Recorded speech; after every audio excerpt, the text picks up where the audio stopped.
அனைத்திந்திய அண்ணா திராவிட முன்னேற்ற கழகத்தினுடைய அனைத்து உண்மை தொண்டர்களுக்கும் எனது அன்பார்ந்த வணக்கங்கள்.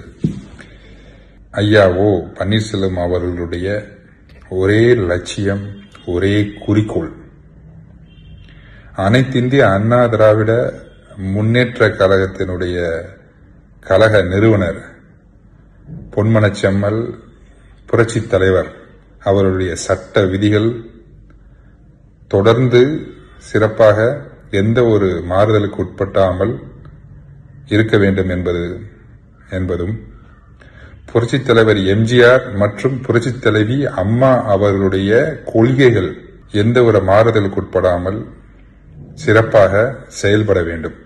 அதாவது உண்மை தொண்டர்கள் உயர்ந்த பதவிக்கு வர வேண்டும்.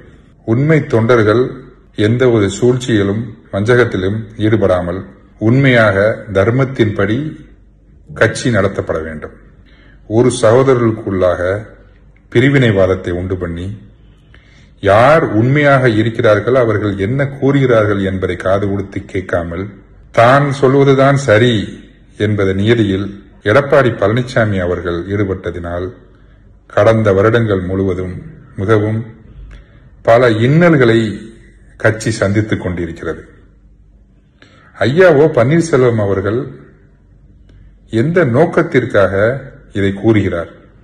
ஆட்சியில் இருந்தபோது இருவரும் இணைந்த காலங்களில் ஈடுபட்ட போது ஒவ்வொரு முறை கட்சி சரிவை சந்திக்கும் போது ஐயா அவர்கள் நாம் சிறப்பாக செயல்பட வேண்டும் என்றால் ஒரு சில வியூகங்களையும் யுக்திகளையும் கையாள வேண்டும் என்று பலமுறை அவர்களை கேட்டுக்கொண்டார். அதை ஒவ்வொன்றாக நாம் கூற வேண்டும் என்றால் பல மணித்துளிகள் பிடிக்கும்.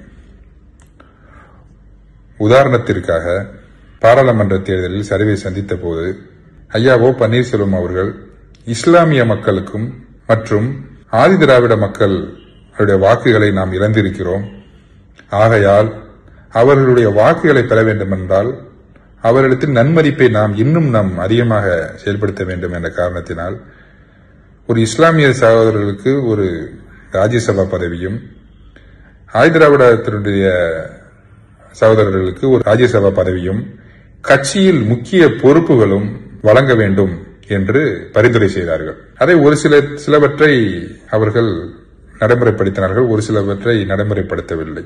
அதே போன்று அனைத்து சமுதாய மக்களும் அனைத்திந்திய அண்ணா திராவிட முன்னேற்ற கழகத்தை அங்கீகரிக்க வேண்டும், ஒரு குறிப்பிட்ட சமுதாயத்திற்கு மட்டும் சென்று விட்டிருக்கிறது என்று மக்களின் மனநிலையை மாற்ற வேண்டும் என்பதற்காக அனைத்து சமுதாய மக்களுக்கு தலைவர்களும் அதில் பங்கு பெற வேண்டும் என்பதற்காக ஒரு வழிகாட்டு குழு ஒன்றை அமைத்து அவர்களுக்கு அதிகாரம் வழங்க வேண்டும் என்று ஐயா அவர்கள் குறிப்பிட்டு முதலமைச்சர் வேட்பாளர் எடப்பாடி அவர்களே இருக்கட்டும், நான் கூட அதிலிருந்து விலகிக் கொள்கிறேன் என்று நல்ல எண்ணத்தில் அதை செயல்படுத்தி வழிகாட்டுக்குழு அமைத்தால் நான் இதிலிருந்து நான் முதலமைச்சர் வேட்பாளரே நான் நிக்கலை என்கிற நல்ல நோக்கத்தில் சொன்னார்கள்.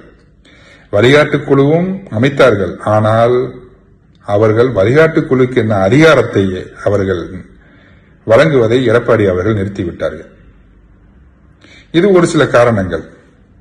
அதற்கு பிறகு 2021 ஆண்டு 10 ஆண்டு ஆட்சியில் புரட்சித் தலைவி அம்மா அவர்கள் 2016 ஆண்டு உயிரை கொடுத்து நிறுவிய ஆட்சி, அவர்கள் உருவாக்கி கொடுத்த கட்டமைப்பு, சட்டமன்ற உறுப்பினர்கள், உள்ளாட்சி மன்ற பிரதிநிதிகள், பாராளுமன்ற பிரதிநிதிகள், ராஜ்யசபா, அரசு அதிகாரிகள் எந்த துறைகளில் எப்படி நியமிக்க வேண்டும், தொண்டர்களை அரவணைத்து மிக சிறப்பான ஒரு கட்டமைப்பை தலைவரிடத்தில் கொடுத்து உயிரை கொடுத்து ஆட்சியை வழங்கிவிட்டு நம்ம சென்றார்கள்.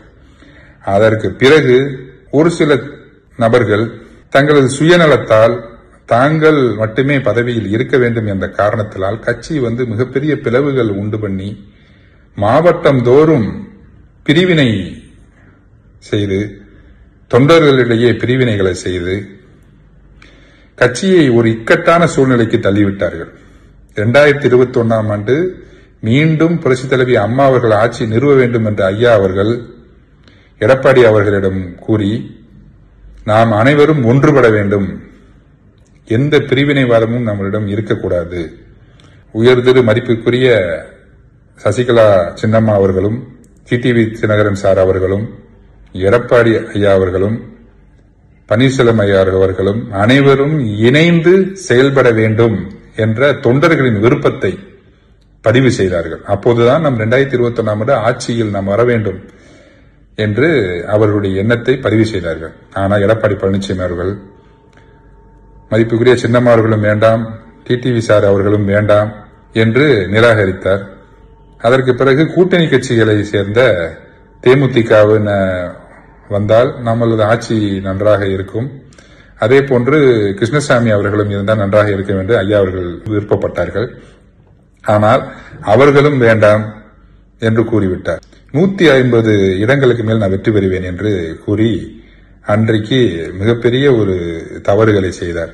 ஐயா அவர்களும் எவ்வளவோ கூறி வேற வழி இல்லாத காரணத்தினால் அவர் சொல்ல வேண்டிய நிலைக்கு தள்ளப்பட்டார். அதற்கு பிறகு நம்ம ஆட்சியை இழந்தோம்.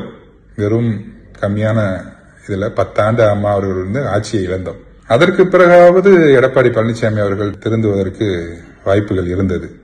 அதற்கு பிறகு கட்சியை ஒரு நல்ல நோக்கத்தில் கொண்டு போக வேண்டும்னா அனைத்து மாவட்டங்களிலும் எடப்பாடி பழனிசாமி அவர்களுக்கு மேல் செல்வாக்கு உள்ளவர்கள் யார் யார் இருக்கிறார்களோ அவர்கள் அனைவரையுமே கட்சியில் இருக்கக்கூடாது என்று மிக குறுகிய நோக்கத்தில் செயல்பட்டார். அதே போல யார் சுயமாக சிந்தித்து செயல்படுகிறார்களோ கட்சியில், யார் சரி தவறு என்ற பகுதி பார்த்து சரி என்றவற்றை சொல்கிறார்களோ அவர்களையும் கட்சியிலிருந்து நீக்க வைக்கப்பட்டார். இதே போன்று செயல்பாட்டினால் நல்லவர்கள் அனைவரும் கட்சியில் இருந்து ஒதுங்கிக் கொண்டார்கள். ஒரு சிலர் மாற்றுக் கட்சிக்கு மாறிவிட்டனர். ஒரு சிலர் மாற்றுக் கட்சிக்கு செல்ல விருப்பமில்லாமல் ஒதுங்கி எந்த வேலையும் செய்யாமல் இருக்கிறார்கள். இது போன்ற காரணத்தினால் கட்சி மிகப்பெரிய ஒரு பின்னோக்கி சென்று கொண்டிருக்கிறது.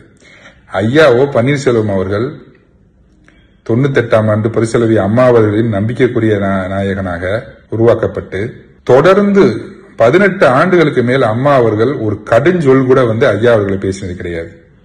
எந்த ஒரு முடிவு எடுக்கிறதா இருக்கட்டும், ஐயா அவர்கள் கலந்து ஆலோசித்த பிறகே அந்த முடிவுகளை எடுப்பார்கள். அவ்வளவு நம்பிக்கைக்குரியவராக ஐயா அவர்கள் வச்சிருந்தார்கள். ஐயா அவர்களை பயன்படுத்தி கொண்ட ஒரே தெய்வம் புரட்சி தலைவி அம்மா அவர்கள் ஒருவர் மட்டுமே என்று நான் ஆணித்தரமாக கூறுவேன்.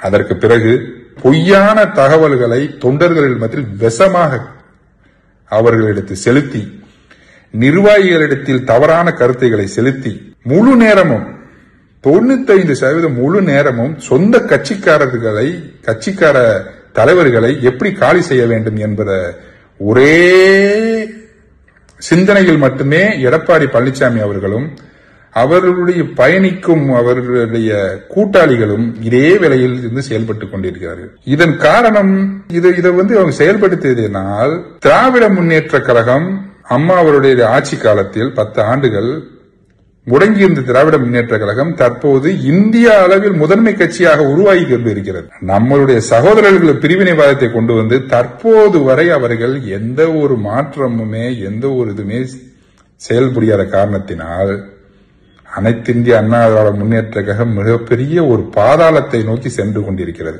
ஐயா அவர்கள் புரட்சி தலைவி அம்மா அவர்கள் மிகப்பெரிய ஒரு குரு, அவர்களை இழந்து தனது தாயாக இருந்த அனைத்துமாக இருந்து என்னை தாயாக இருந்த அவர்கள் பழனி அம்மாள் அவர்களையும் இழந்து, என்னுடைய அம்மா விஜயலட்சுமி அம்மா அவர்களுக்கு பக்க பலமாக இருந்தார், அவர்களையும் இழந்து மிகப்பெரிய ஒரு நெருக்கடியாக இருந்து கொண்டு என்னை வளர்த்துவிட்ட அனைத்திந்திய அண்ணா திராவிட முன்னேற்ற கழகம் மிகப்பெரிய ஒரு சரிவை நோக்கி பயணித்துக் கொண்டிருக்கிறது. அதனுடைய தொண்டர்களுக்காகவும் புரட்சித் தலைவர்களுக்காகவும் புரட்சித் தலைவி அம்மா அவர்களுக்காக தன்னை உடலை வருத்தி அனைத்தையும் இழந்து போராடி கொண்டிருக்கிறார். அவர் என்ன கெடுதல் செய்தார்? உண்மையாக தனக்கு மனதில் தோன்றிய நல்ல கருத்துக்களை அனைத்திந்திய அண்ணா முன்னேற்ற கழகம் வளர்ச்சி பயணிக்க வேண்டும் என்று நல்ல கருத்துக்களை அவர்கள் தெரிவித்தார்கள். இதை நீங்கள் உங்களுக்கு அதை சுயநலமாக நான் மட்டுமே சொல்லுவதை கேட்க வேண்டும் என்ற சுயநலத்துக்காக நீங்கள் செயல்பட்டால் அவர் என்ன செய்வார்? 2000 இந்த கட்சிக்காகவும் இந்த அரசு நிர்வாகத்துக்காகவும் 1977 கட்சிக்காக உழைத்த ஒரு மனிதரை எவ்வளவு காயப்படுத்த முடியுமோ அவ்வளவு காயப்படுத்தி இருக்கிறீர்கள். நீங்கள் சாதித்தது என்ன?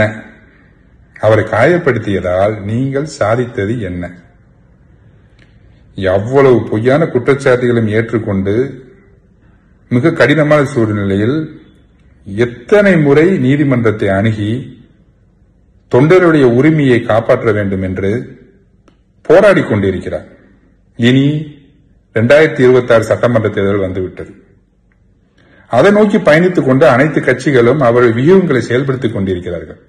43% இருந்த அனைத்து இந்திய அண்ணா திராவிட முன்னேற்ற கழகம் 30% இப்ப 20% கொண்டு வந்து நிறுத்தியிருக்கிறீர்கள். நான் ஐயா அவர்கள் கருத்துக்களை எங்களுக்கு நடந்த சூழ்ச்சியும் வஞ்சகத்தையும் 10% கூட நான் சொல்லல. அவ்வளவு நடந்திருக்கிறது. இதை சொன்னோம் என்றால் அவருடைய நிர்வாகிகளுடைய செல்வாக்கும் எடப்பாடி பழனிசாமியுடைய செல்வாக்கும் மிகப்பெரிய சரிவை நோக்கி சந்திக்கும்.